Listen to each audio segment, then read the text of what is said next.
Hi, what's up? My name is Ryan from MeLe Design Firm and MeLe Media, and I have a little unboxing today.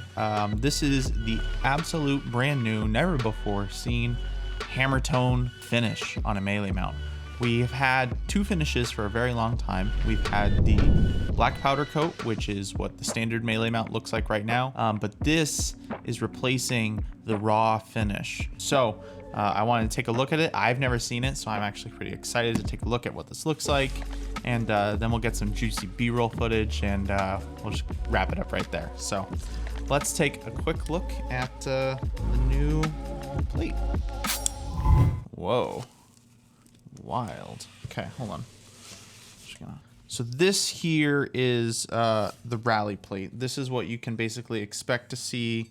Like this is like our normal black powder coat right here. So almost every single mount looks like this. And if you guys haven't seen the rally plate before, it has all of this like cross section cutout hole spots and then some threaded holes that the mount threads to. So basically you mount the plate anywhere you can in your car, and then you mount the rest of it. Well, the box just fits on this and screws to it, so you never have to worry about that. All right, look at this thing.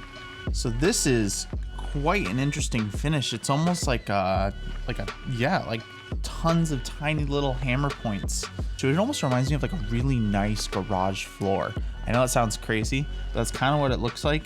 You still have the MeLe branding right there on the front. That's looking nice and pretty. This, honestly, yeah.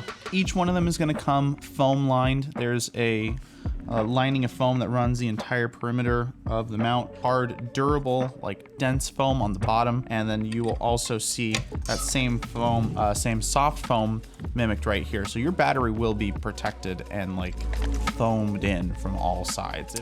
Just like with all the other rally spec kits, it does come with the hardware of your choice. There are three options, of course, being riv nut, lock nut, or weld nuts.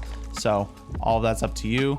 And now there is a slick new option for how it looks. So what do you guys think? You want one? Do you still prefer the black? What other color might you ever want to see? We could always do custom stuff. We do custom stuff all the time. So let me know in the comment section below what you guys would have liked, wanted, and yeah, rally on.